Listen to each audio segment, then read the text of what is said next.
I'm overheated a little bit, but every day that passes, you do a little bit better, right? First of all, thank you, Paige, for hosting this. Thank you, Old Sal's, for always being open to us coming in, buy a couple coffees, doing this. Miss Paige mentioned the Boilermakers, so I'm going to start with this. This is Marathon Man. Do you remember that scene in The Lion King? Where Darth Vader tells his son, where the light does not touch, we do not go there. I know some of you are from around here, some of you are from east, some of you are from west. But for us here in the valley, that's how we feel about Utica on Boilermaker Day. We do not go there, Luke.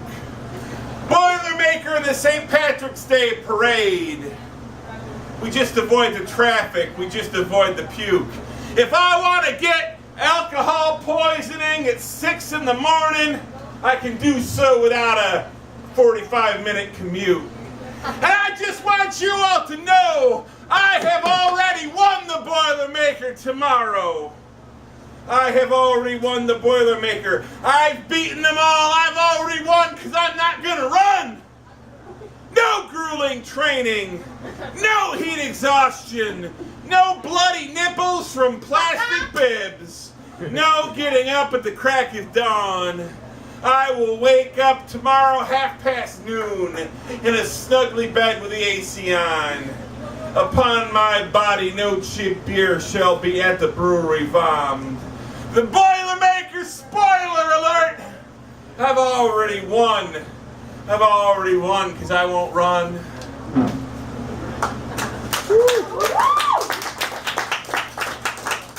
I like to do that piece somewhere on Boilermaker weekend. It seems like there's a lot of things shifting around in our little scene here. The tram's taking parts of the summer off. Seems like the Happy Waffle across the town is starting to do things. I'd like to try to talk them into maybe doing a monthly on some other Saturday. And maybe we can start a little scene here in Little Falls and be kind of, I bug them every time I go in there. I'm one of those people. Well, they have a stage in their new place. Yeah, they have a stage in their new place, yeah, and they're just kind of like ramping up to when they're feeling comfortable open on Friday and Saturday nights, so keep eyes on there too. This place is cooler, but you know, keep an eyes over there. This is a piece I wrote. I work with a flash fiction writing group at the library. Every Wednesday they give us a word, and then we come back the next Wednesday and we write something 500 words or less with that word. And the word for the week I wrote this was power. This is called The Legend of Minnie Driver. Minnie Driver was 6 feet tall and on the set of Good Will Hunting. Matt Damon had to stand atop 3 apple boxes just outside the camera frame so he might appear taller than the female lead. Minnie Driver was 8 feet tall, and when she filmed the pilot for ABC's Speechless, a quarter of the budget was devoted to digitally shrinking her so she would not dwarf the cast, using the same cutting-edge technology to make the hobbits in Lord of the Rings look as short as the characters in the books. Minnie Driver was 10 feet tall, and on the set of Grosse Pointe Blank, was known to occasionally carry co-star John Cusack around in a backpack when he was too tired to walk after the rigors of a shooting day. The crew was quick to nickname it her Cusack sack, a term that delighted Driver, but Mr. Cusack less so. Minnie Driver was 12 feet tall, and when recording her voiceover work as Jane in the Disney animated film Tarzan, helped esteemed character actor Brian Blessed perfect his own unique interpretation of the Tarzan yell. By throwing Mr. Blessed over a 2-story building as he screamed, immersing the method actor in the feeling of swinging from tree to tree on a vine. Minnie Driver was 14 feet tall, and in her teenage years was often seen bounding about the English countryside with her favorite pet, a giant blue ox she named Thatcher, to the surprise and amazement of many a Hampshire dairy farmer in her day.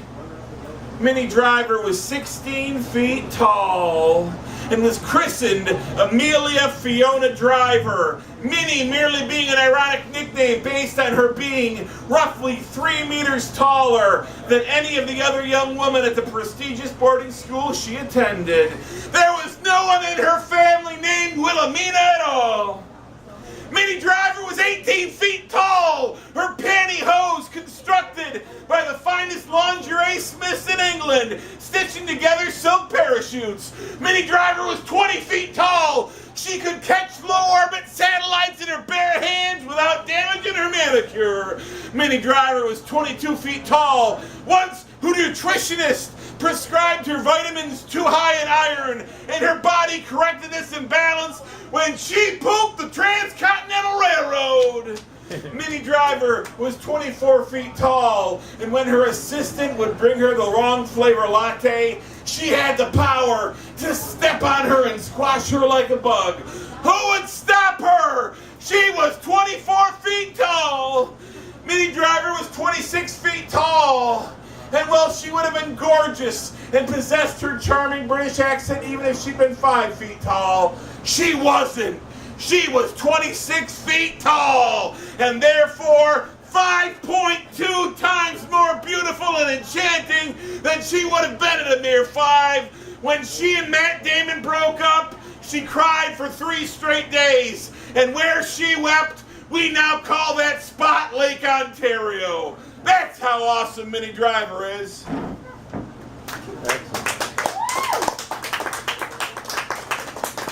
You can tell that I'm a tall man who's never dated a tall lady. Do I have time for one more page? It's called Where's Waldo? Yes. Everybody's all like, where's Waldo? Where's Waldo? Why isn't anyone asking, how's Waldo? How am I? You're all looking for me, but you're all looking through me. Maybe that's why I'm so hard to find, because you don't really see me at all. If you can even figure out where I am. Where's Waldo? Is he behind the tree? Where's Waldo? Is he under the car? I'm Waldo, and I'll tell you for free, you don't have to buy the damn book. I'm in a dark place. I'm in a dark place emotionally. You're asking yourself, where's Waldo? I'm asking, when, Waldo? When is it going to be my time to be appreciated as anything other than a trophy? I'm asking myself, who's Waldo? I don't even know anymore. I'm looking in the mirror, and all I can see are the clothes I've been defined down to. I'm asking, what's Waldo? What's Waldo? Why do I let myself be just a stranger in the crowd? Why do I dress like this in order to be seen when I'm followed by 1,000 people who dress almost exactly like me? So my chance of notice ends up even less. I'm asking myself, why, Waldo? Why did you let this happen to you? Becoming the world's most visible and visible man. Why do I wear a wool hat in the middle of summer? Why do I walk with a cane? What happened to my leg? I don't even know anymore. Why won't you all just either leave me alone to be finally seen or finally disappear back into the background forever? I say, why, Waldo? Why, Waldo? Why? Where's Waldo? He's in the heart of all the overlooked people. Where's Waldo? He's in the mind of everyone who acts out just to be acknowledged. Where's Waldo? He's inside your heart.